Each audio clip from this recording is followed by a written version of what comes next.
여러분 반갑습니다. 매년 1년에 한 번씩 우리 영지교회 성도님들과 함께 말씀으로 또 교제하게 돼서 감사합니다. 예배당 건축을 또 앞두고 또 이렇게 임시 거처지만 참 아름답고 좋습니다. 또 우리가 또 기도하고 준비하는 하나님의 선하신 손길로 예배당이 잘 건축되기를 저도 함께 기도하겠습니다. 예배당에 예배드리러 나오셨는데 백인백색입니다. 예배드리러 나오는 마음이 다 다릅니다. 그냥 한번 예배드리고 가는 것만 해도 사실은 굉장히 큰일입니다. 그런데 어떤 사람들은 하나님을 정말 알고 싶고 바르게 믿고 싶고 신앙생활이 뭔가 또 고민하면서 나오는 사람도 있어요. 많지는 않다 그럽니다. 제가 이제 목사님 만나보면 습관적으로 예배드리고 돌아가고 예배드리고 돌아가고 또 예배 안 드리면 뭐 일주일 동안 뭐 사건이 날 것 같으니까 두려워서 드리기도 하고 습관적으로 드린 예배인데 구약시대 이스라엘 백성들이 습관적으로 살아있는 믿음이 없이 습관적으로 하는 신앙생활 하나님은 굉장히 싫어하셨습니다. 신앙생활 안 하는 것보다 낫지만 습관적으로 왔다 갔다 마당들만 밟는 그들을 하나님은 굉장히 싫어하시고 심지어는 야 그렇게 예배 드릴 바에는 예배당은 닫아라 또 이렇게 이사야서는 말씀하고 있습니다. 그래서 어떤 분들은 주일 하루를 기다리면서 예배를 통해서 하나님을 만나고 하나님 어떤 말씀을 주실까 간절히 사모하고 여러분 그 목마른 자에게 물은 필요한 거고요. 또 배고픈 자에게 양식은 필요한 것입니다. 그래서 오늘은 뭐 다른 평소에 우리 김 목사님 워낙 뭐니 해도 집밥이 최고이기 때문에 목사님 여러분 성도들 잘 사랑하시고 아시고 해서 전하시지만 저는 또 복음을 전하는 자로 부름받았기 때문에 어떻게 신앙생활하는 것이 바르게 신앙생활하는 것이고 하나님을 기쁘시게 할까 또 이런 고민이 있는 분들에게는 또 이 말씀 은혜가 되실 겁니다. 그리고 또 아무 생각 없이 나왔지만 그 말씀을 들어보니까 내가 좀 신앙생활을 좀 잘못하고 있는 것 같네 이렇게 깨닫는 것도 은혜입니다. 그래서 이 시간 하나님 우리 모두에게 은혜 주시기를 간절히 바랍니다. 우리는 이미 갖고 있는 이해, 전 이해라고 말하는데 내가 신앙생활하고 어떤 사회생활하고 평생 살아오면서 축적된 나의 관점이 다 있습니다. 그것을 가지고 이제 성경을 읽기도 하고 말씀을 듣기도 한다는 거예요. 근데 문제는 우리가 갖고 있는 사전 이해, 전 이해가 잘못된 경우가 많다고 하는 것입니다. 그것은 직접 특별히 말씀 앞에 나가서 주님과 교제하지 않는 성도들에게 흔히 나타나는 현상입니다. 그래서 이 시간 말씀을 들을 때 내가 갖고 있는 이해를 좀 내려놓고 성경을 가지고 이렇게 쭉 설명을 할 때 이건 이거구나 또 저건 저거구나 이렇게 받아들이게 되면 나에 대한 이해가 신앙과 하나님에 대한 이해가 완전 또 새로워집니다.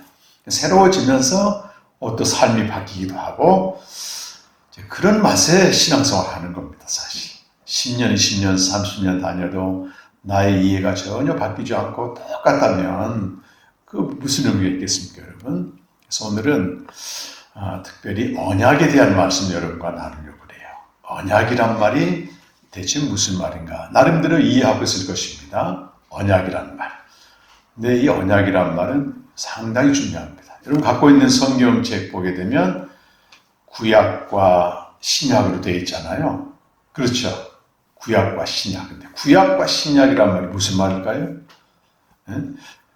마음속으로 한번 대답해 보십시오. 여기 뭐 예배 시간이기 때문에 다 대답을 받을 수는 없고 구약은 옛 언약이라는 뜻입니다. 옛 언약. 신약은 뭐겠습니까? 예? 신언약입니까? 새 언약이라는 뜻입니다. 새 언약. 그럼 구약과 신약, 구약 성경과 신약 성경은 옛 언약에 대한 책이고 새 언약에 대한 책이다. 그렇죠. 그렇다면 이제 언약이 뭔가를 우리가 좀 알아야 되겠습니다. 언약이 뭐겠습니까?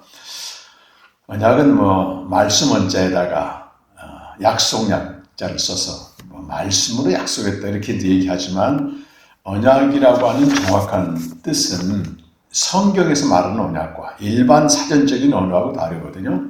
그래서 여러분 그 주보에 보시게 되면 자세히 설명을 해놨습니다. 이 성경에서 언약은 공적인 관계를 법적으로 규정하는 상태이다. 조금 낯선 어려운 말 같지만 이런 죄송합니다. 이런 말씀들은 그냥 외우세요.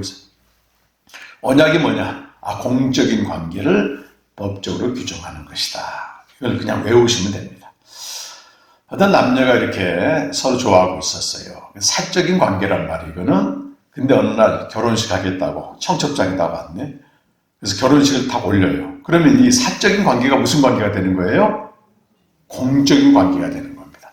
사람들 전부 알리고 또 친지들 모으고 친구들 모아서 이제 공개적으로, 공적으로 이제 관계가 형성되는 거잖아요. 그때 이제 주례자 선생님이 꼭 하는 순서가 있는데 결혼 서약이라는 게 있습니다. 그렇죠. 결혼 서약. 양쪽에 공적인 관계가 맺어졌기 때문에 신랑은 신랑대로 신부는 신부대로 어떤 법적으로 구속하는 겁니다. 자기 할 일 다 해야 돼. 그러니까 신랑은 다른 여자한테 눈 돌리면 안 되고 신부도 다른 남자한테. 그러니까 그전에는 어떤 남자 어떤 여자하고도 사귈 수 있었지만 법적으로 다 구속을 하는 겁니다. 이것을 언약이라고 말합니다. 결혼과 비유할 수 있어요. 그럼 이제 신랑과 신부에게 약속을 하죠. 평생 아내를 사랑하고 또 아내는 남편 잘게 순종해서 행복한 가정 만드십시오. 그러면 저도 결혼 주례도 여러 차례 했고 뭐 했습니다만 신랑 신부가 뭐라고 대답해요? 못하겠습니다. 그런 거 없잖아요. 하여튼 나중에 어떻게 되든 그 자리에서는 예 하고 대답해. 그렇죠. 대답합니다. 그런데 이 약속이 제대로 지켜져야 돼. 그렇잖아요. 약속이 제대로 지켜지는 것. 이걸 다른 말로 관계에 책임을 다하는 상태를 의라고 말합니다. 한번 따라해 보실까요? 의라는 말은 내가 옳다 이런 뜻도 되지만 주로 성경에서 의를 얘기할 때는 관계에 대한 책임을 다하는 상태. 이걸 의라고 말합니다. 의라고 말합니다. 자, 이렇게 여러분께 설명을 해드리면 이제 여러분이 갖고 있는 의라고 하는 그동안 이해했던 것들이 좀 수정되는 거예요. 의라고 하는 말은 바른 생활 얘기하는 게 아니고 관계에 대한 책임을 다하는 거구나. 그럼 신랑 신부, 갑과 을이 관계에 대한 책임을 다하게 되면 어떻게 될까요? 남편은 가서 열심히 가정을 위해서 일하고 돈을 벌어와. 또 아내는 뭐 요즘 맞벌이든지 합니다만 열심히 가정 살림을 하고 자녀를 잘 길러. 그럼 남편은 남편에 대한 책임을 다하고 아내는 아내에 대한 책임을 다하면 둘 사이에 뭐가 생겨요? 평화가 생깁니다. 평화가. 한쪽이 관계에 대한 책임을 안 하고 집에도 늦게 들어오고 뭐 책임도 안 지고 이렇게 되면은 불화가 오겠죠. 그래서 이사야서 32장 17절에는 거기에 그렇게 이제 주보에 적어놨어요, 여러분. 언약 관계에서 의의 결과는 즉 각자가 관계에 대한 책임을 다하면 그 사이에 뭐가 생긴다? 평화가 생기는 겁니다. 평화가 생기. 이건 모든 관계가 다 그래요. 자녀가 부모에게 순종을 합니다. 관계에 대한 책임을 다하는 거죠. 부모는 또 자녀를 위해서 최선을 다해서 돌보아 줍니다. 그럼 부모로서 관계에 대한 책임을 다하죠. 그러면 부모와 자녀 사이에 뭐가 생겨요? 평화가 생기는 거잖아요. 근데 어느 날부터 이제 사춘기가 되면 아이들이 이제 부모에게 막 저항하고 말도 안 듣고 이제 불순종한단 말이에요. 예를 들어서. 근데 부모가 내 자식 아니다. 부모에게 포기하면은 그 관계가 영영이 깨지지만 그래도 부모는 책임을 다해요. 때 되면 밥도 주고 옷도 사주고 학교도 보내주고 그러면 자식이 불순종하지만 관계는 유지되는데 뭐가 없어요. 뭐가? 그 사이에 평화는 없어요. 평화는 없습니다. 이것을 바로 언약이라고 성경은 말한다고 하는 것입니다. 자, 하나님이 사람을 이렇게 최초로 창조하실 때 언약 관계로 창조하셨어요. 이것을 창조 언약이라고 말합니다. 한번 따라해 보십시다. 창조 언약. 창조 언약. 그냥 턱하니 만들어 놓은 게 아니고 하나님이 아담을 척 지으시고 뭘 하셨냐면 말씀을 이렇게 주세요. 말씀. 그래 아담이 말씀에 순종하면 관계에 대한 책임을 다하는 겁니다. 하나님 앞에서. 그럼 하나님은 어떻게 하십니까? 아담을 사랑하셔서 그를 생육하고 번성하게 하고 시편 8편 5절에 보면 영광과 존귀로 옷을 잘 입혀주세요. 그래서 아담은 하나님 안에서 마음껏 자유를 누리고 생육하고 번성하고 이 세상 모든 걸 마음껏 다스리도록 되었습니다. 누구 안에서 말입니까? 하나님 안에서만 그렇습니다. 하나님 안에서. 이것을 하나님의 언약 안에 거하는 존재로 하나님이 지으셨다. 이렇게 이제 말씀하는 거죠. 자, 여러분, 사람은요, 원래 하나님이 지음받기를 너 독자적으로 홀로 살아라 이렇게 짓지 않으셨어요. 너는 반드시 나와 함께 살아야 된다. 하나님 안에 살도록 지음받았습니다. 이건 모든 피조물에게 주신 어떤 생명의 법칙이라고 말해요. 생명의 법칙.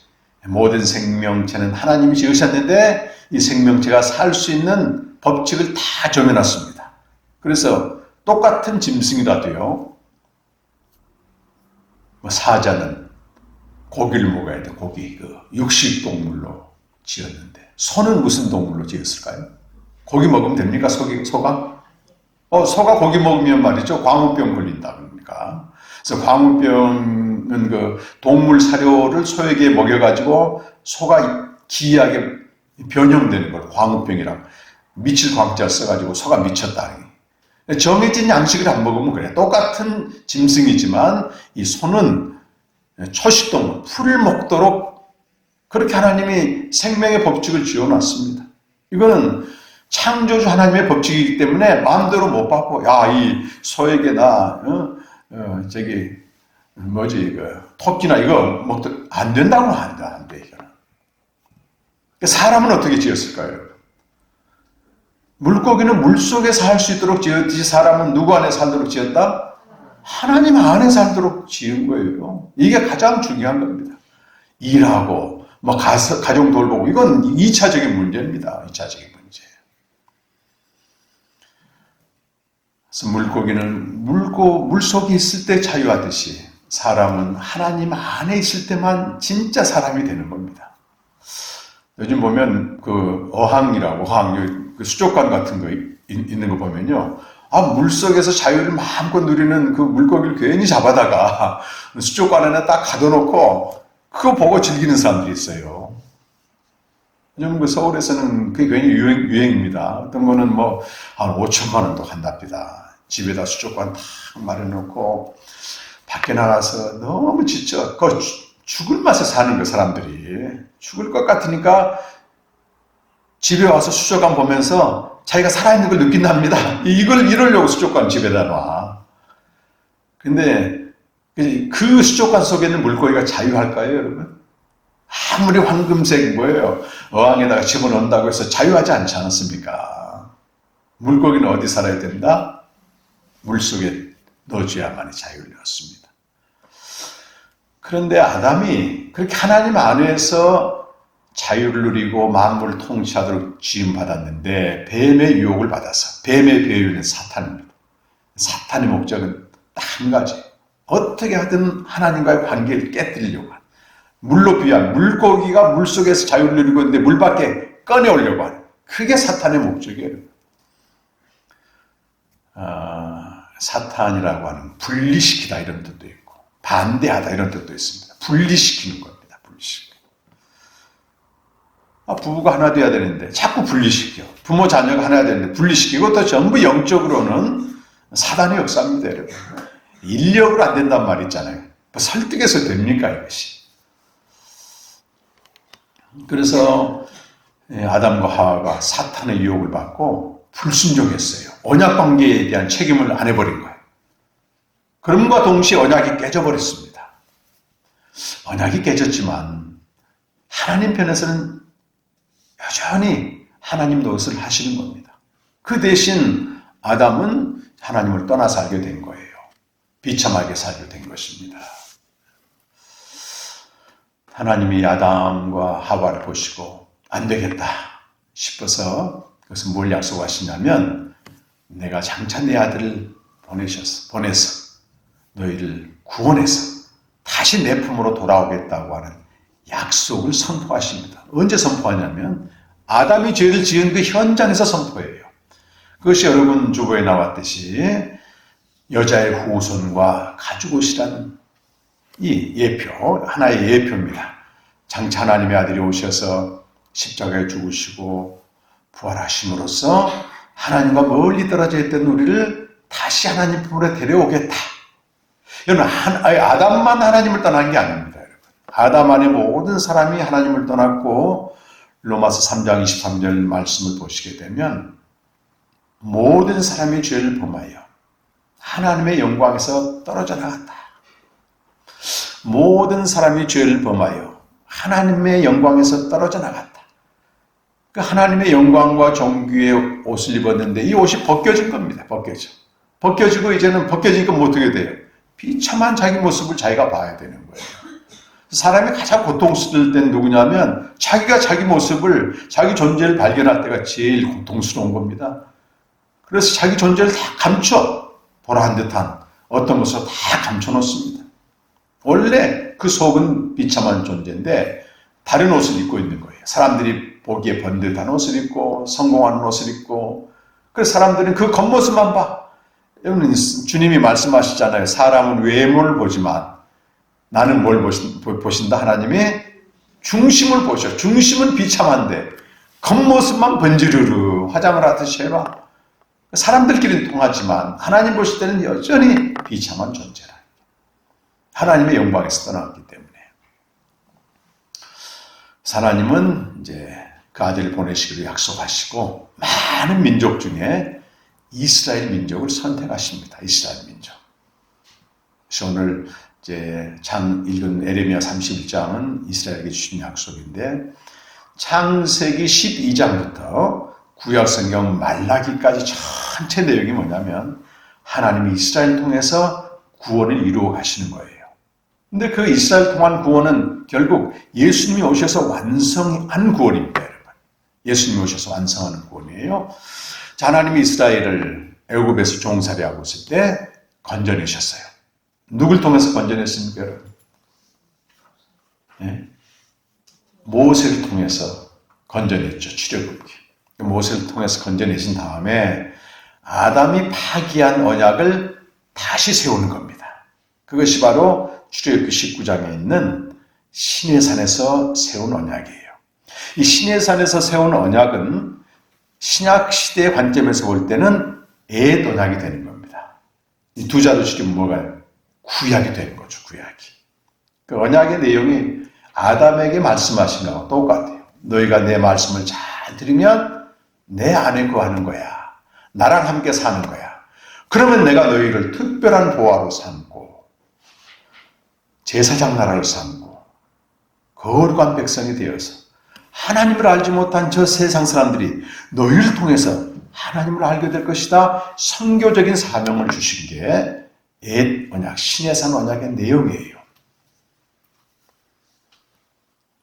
그래서 이 하나님의 백성들, 언약 백성은 하나님이 요구하시는 게 딱 한 가지. 말씀에 순종만 해라. 나머지는 내가 다 책임지라. 이렇게 이제 말씀을 하셨어요, 하나님이. 그러니까 이스라엘 백성, 하나님의 택한 백성, 언약 백성이 할 일은 아담이 했던 것처럼 하나님의 말씀에 잘 순종만 하면 돼. 가장 중요한 그 백성의 언약 관계에 대한 책임입니다. 나머지는 전부 하나님이 하셔요. 그런데 희한하게도 이스라엘 백성들은 다른 건 다 하는데 자꾸 말씀에 불순종하는 거라. 하나님은 어떻게 하셨을까요? 계속 징계도 하시고 경고도 하시고 시편 94편 13절 보면 징벌을 받는 자가 복이 있도다. 하나님의 징계를 받는 자가 복이 있도다. 우리 사랑하는 자녀들이 죽음의 길로 가게 되면 경고하잖아요, 경고. 때론 강제적으로 하나님이 매를 때리기도 하십니다. 말로 안 될 때는 매를 때리기도 하고 그게 주변의 다른 나라들을 통해서 치는 거예요. 그럼 이스라엘 백성들은 무슨 생각을 했을까요? 우리는 하나님을 믿는 백성인데 왜 믿지 않는 백성, 믿지 않는 나라가 우리를 공격하느냐? 하나님 이럴 수가 있어요. 이렇게 따졌는데 사실은 하나님이 그들이 말씀에 불순종하고 있기 때문에 징계를 하신 겁니다. 그러면 빨리 정신 차리고 말씀 앞에 돌아오게 되면 하나님이 징계할 이유가 없잖아요. 여러분 말 잘 듣고 부모 뜻대로 사는 자녀를 왜 때립니까? 징계도 사랑해서 하는 거예요. 근데 이스라엘 백성들이 착각한 게 뭐냐면 말씀에 순종할 생각은 안 하고 언약을 지킬 생각은 안 하고 아프니까 고통스러우니까 부르짖기만 해 이게 하나님 앞에 부르짖기만 해. 그래도 하나님은 또 도와주십니다. 근데 중요한 게 뭐냐면 관계에 대한 책임을 다하는 거, 말씀에 순종하라고 하는 것입니다. 애굽에서 나온 지 한 800년 정도 계속 불순종했어요. 결국 하나님이 더 이상 견디지 못하다가 이스라엘 백성들을 완전히 바벨론이라고 하는 강대국에 의해서 멸망시켜버립니다. 멸망시켜버려요. 그럼 멸망하는 걸로 끝났을까요, 여러분? 하나님은 신실하신 분이기 때문에 멸망으로 끝내지 않습니다. 하나님이 무너뜨리고 멸망시키는 것은 다시 세우는 게 목적이에요. 우리 하나님의 사랑입니다, 여러분. 우리가 이런 생각해야 돼요. 하나님 왜 날 이렇게 힘들게 하실까? 내가 뭔가 잘못 가고 있기 때문에 그런 거야, 이거. 빨리 깨닫고 돌이키면 그 힘들게 하고 징계가 목적이 아니고 다시 세우는 게 목적이니까. 그래서 이스라엘 백성들이 헛다리를 계속 짚어요. 말씀에 순종하고 언약을 회복하는 게 아니고 다른 길로 자꾸 가. 의사를 만나러 가고 강대국을 오히려 의지하고 야 우리가 믿는 신인 하나님은 시시하다. 저 아수르가 믿는 저 신이 진짜 신인가 보다. 오히려 이상한 방향으로 가. 진단도 잘 못하고 해법도 모르고 오늘날 우리 신앙이 말이죠. 꼭 그래요. 뭔가 하나님을 믿는데 내 안에 기쁨이 없고 감격이 없는데 그냥 거저 살아. 그러다 또 환란이 오네. 그럼 은근히 하나님에 대한 불만이 있고 그냥 열심히 부르짖고 기도만 해. 이 원인이 뭔지도 모르고 해법이 뭔지도 모르고 우리가 이제 그 큰 병원에 가잖아요. 큰 병원에. 얼마 전에 제가 아는 그 권사님이 제주도에 계신데 그 방광증 이상이 있었는데 못 잡는 거예요. 제주에 있는 병원에서. 그냥 버텨라. 이게 답이야. 그래서 제가 이제 아는 사람 있었으면 소개해줘가지고 서울에 있는 큰 병원에 왔는데 여기 오니까 그냥 발견이 돼가지고 치료받고 가더라. 그러니까 왜 큰 병원으로 사람이 몰리냐면 명의 정확히 진단하고 정확히 치료하기 때문에 그래요. 신앙생활도 그렇습니다. 신앙생활이 정확히 진단하고 치료하는 명의가 누굽니까, 여러분? 네? 말씀이에요, 말씀. 그러니까 내가 힘들고 고통스러우면 여기저기 돌아다니는 게 아니고 어디 가야 돼, 어디? 말씀 앞에 나가셔야 됩니다, 말씀 앞에. 근데 말씀 앞에는 안 나가고 열심히 기도한 거 가지고 부르짖고, 안 부르짖는 것보다 낫겠지만, 그건 이스라엘 백성하고 똑같은 거예요. 그래서 매일 말씀 앞에 나가는 사람은 어쨌든 하나님이 그날 내 모습을 보게 하고 이런 나를 하나님 사랑하셨네. 사랑이 부어지고 이렇게 살고 그냥 순탄하게 지나가는데 설령 고난이 있어도 거기에 매이지 않고 그 말씀 앞에 안 나간 사람들은 원인도 모르고 처방도 모르고 헤매는 거 얼마나 하나님 보실 때는 안타깝겠습니까? 이스라엘 백성이 꼭 그랬다니까요.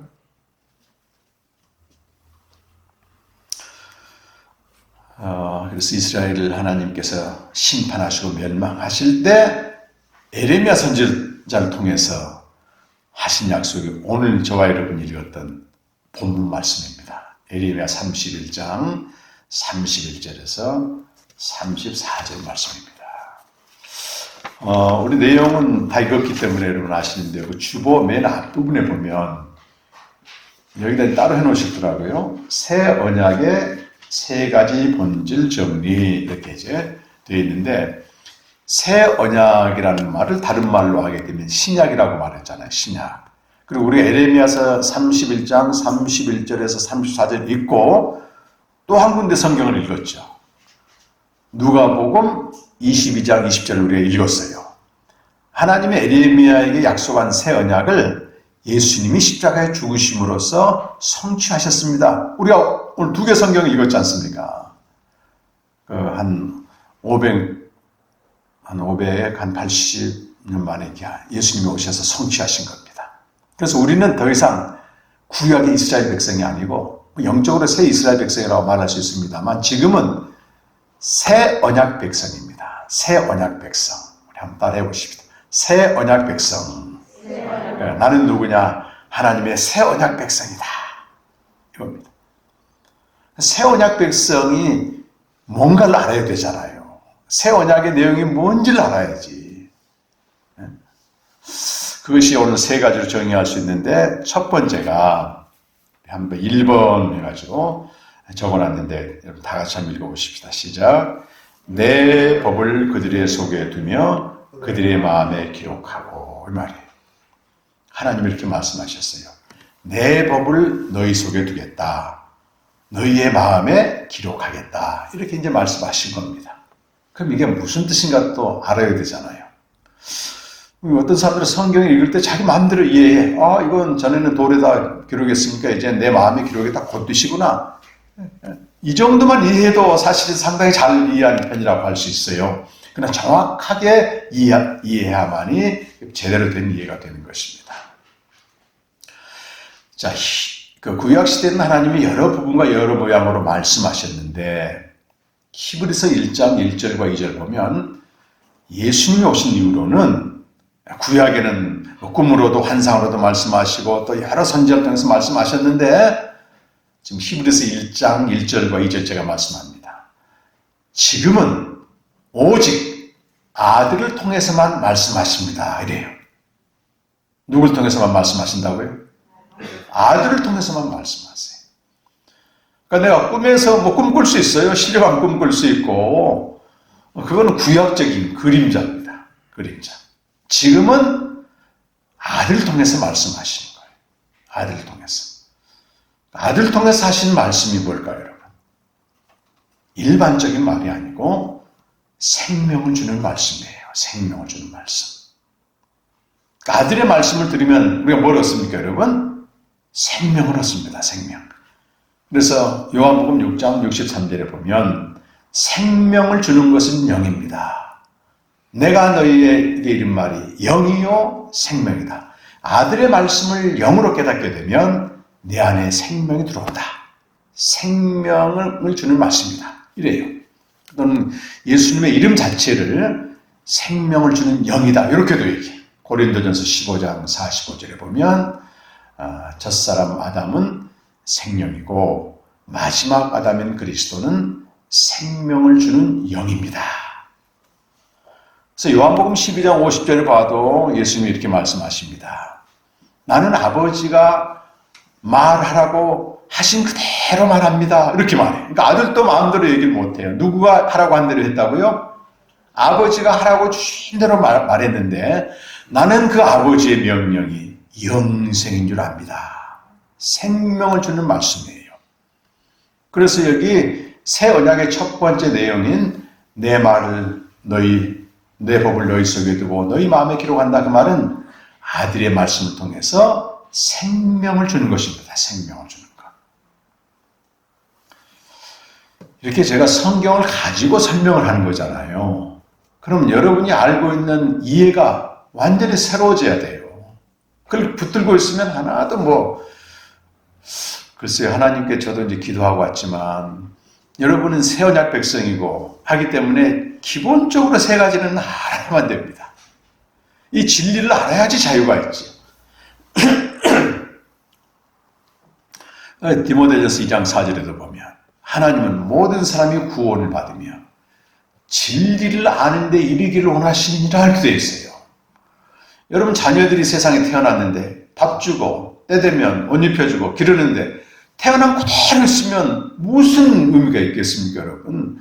사람답게 사람 구실을 해야 되듯이 우리가 구원받으면 하나님 앞에서 해야 될 일이 진리를 알아야 되면 가만히 있다가 천국 가는 게 아니라니까요. 가장 중요한 진리가요, 새 언약 백성으로서 새 언약의 내용을 알아야만 되는 겁니다. 자, 그래서 이번에도 우리 장로님 통해서 우리 영지교회에게 그 말씀을 전해달라고 이제 부탁을 받았는데, 한 달 전에 받았습니다. 우리 영지교회 성도들 제가 많이 사랑하거든요. 또 여러분들이 또 저희 사역에서 기도도 해주시고, 그래서, 기도하는데 자꾸 떠오르는 말씀이 새 언약에 대해서 좀 나눠야 되겠다. 감동을 주는 거예요. 감동 주는 거는요, 하나님이 여러분에게 주신 거예요. 여러분 주신 겁니다. 그래서 우리가 예수를 믿게 되면 생명을 우리가 얻습니다. 고린도서 3장 6절에 보면 사도 바울은 나는 새 언약의 일꾼으로 부름받았다.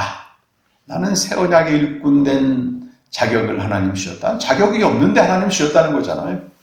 근데 새 언약의 일꾼은 뭐라고 말하냐면 생명을 주는 직분이다. 그렇게 말해. 그래, 새 언약이 뭐겠습니까? 생명을 주는 것이니까 새 언약 백성은 생명을 얻은 저와 여러분이다. 두 번째는 새 언약의 내용, 우리 한번 읽어보겠습니다. 2번 조그만 번호 시작. 작은 자로부터 큰 자까지 다 나를 알다. 전에는 특별한 사람을 통해서, 선지자를 통해서 또는 왕을 통해서 하나님을 알았는데, 이제는 큰 자나 작은 자가 각자 하나님을 전부 안다는 겁니다.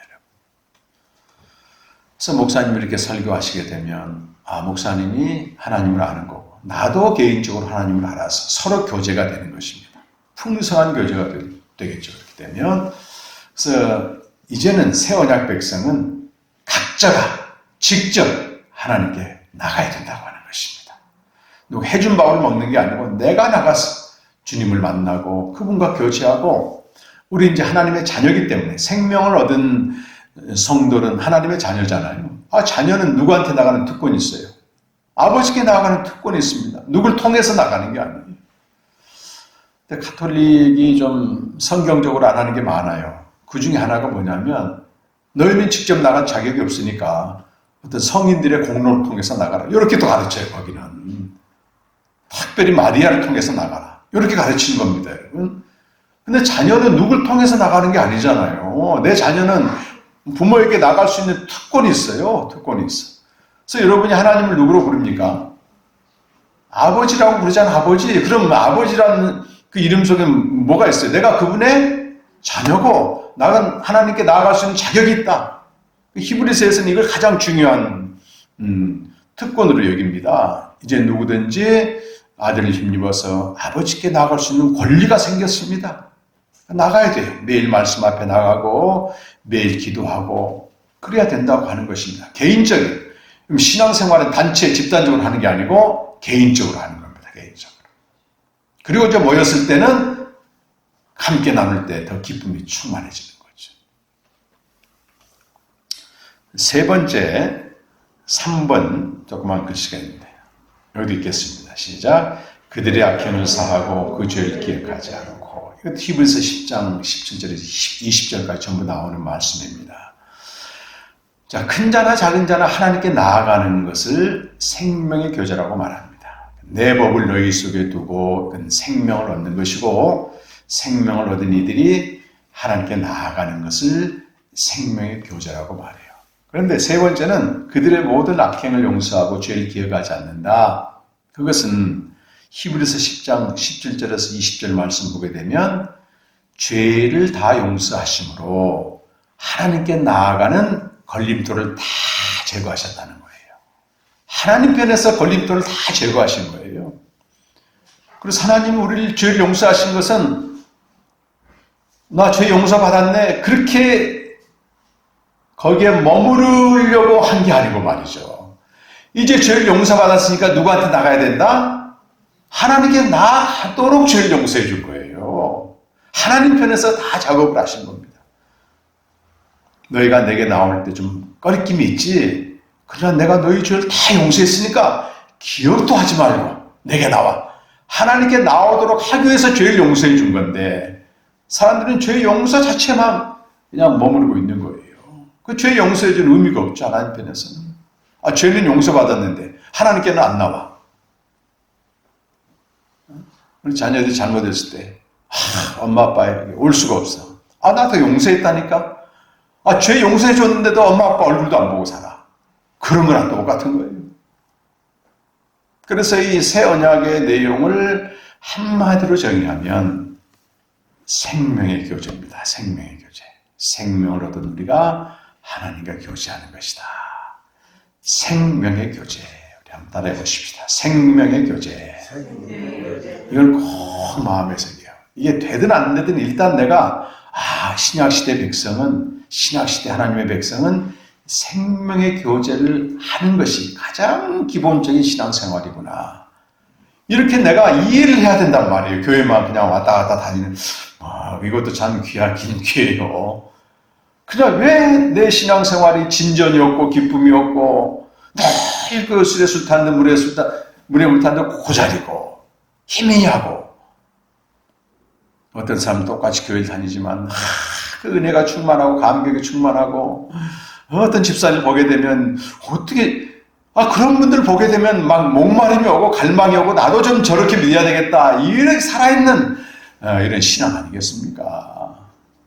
저 사람 저렇게 믿는 건가 보다. 이건요 정말 하나님을 구원해 주신 은혜를 멸시하는 거랑 똑같습니다, 여러분. 그리고 우리는 이 땅에서 두 번 살지 않아요. 한시적으로 딱 한 번만 살도록 하나님 허락했기 때문에 다음에는 기회가 없습니다, 여러분. 그래서 지금 캠프도 이제 열고 있습니다만, 여러분들이 매일 말씀 앞에 나가야 될 이유가, 새 언약 백성은 생명의 교제를 해야 되는구나. 그 한 가지만 이해도 오늘 예배는 굉장히 새롭게 되는 것입니다. 그럼 이제 묻게 되죠. 생명의 교제가 뭐지 그럼? 어떻게 하지? 그럼 내 주변에 생명의 교제 하는 또 장로님이나 권사님 누구지?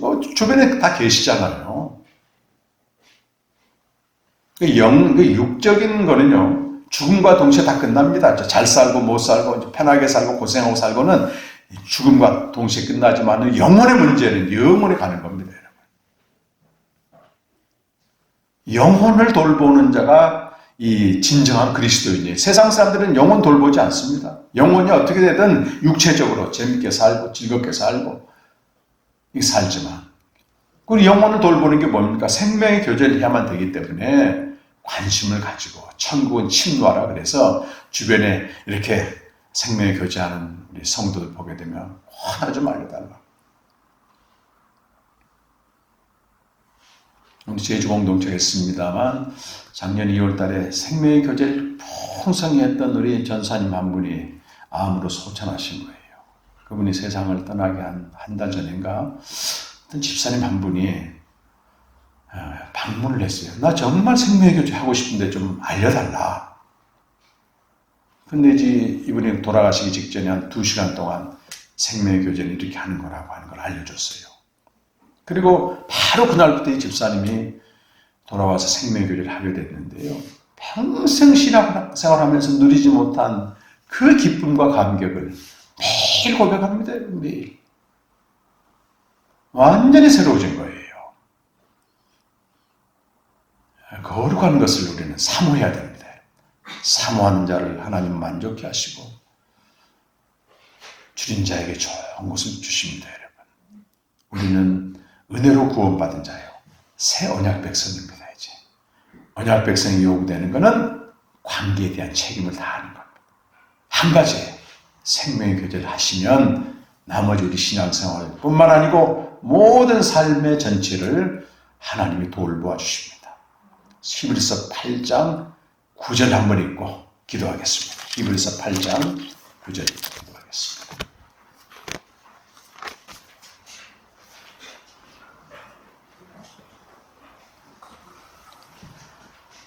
자, 히브리서 8장 9절 함께 읽겠습니다. 시작. 또 주께서 이르시기를 이 언약은 내가 그들의 열조의 손을 잡고 애굽 땅에서 인도하여 내던 날에 그들과 맺은 언약과 같지 아니하도다. 그들은 내 언약 안에 머물러 있지 아니하므로 내가 그들을 돌보지 아니하였노라. 여러분 잘 보십시오. 구원받았다고 해서 하나님이 돌보시는 게 아니고 언약 안에 거하지 않으면 돌보지 않는다. 지금은 신약시대는 뭐 해야 된다? 생명의 교제를 안 하면 하나님도 방법이 없습니다. 돌보는 게 아니고 계속 하나님이 사랑하셔서 징계하시고 지금 그것도 복된 겁니다, 여러분. 그래서 새 언약 백성은 생명의 교제를 해도 되고 안 해도 되는 선택 조항이 아니고 하면은 안 돼, 하지 않으면 죽는 비장한 각오로 생명의 교제를 여러분 하심으로써 언약 안에 거하여 하나님이 갖고 계신 놀랍고도 풍성한 은혜를 누리시기를 간절히 축원합니다.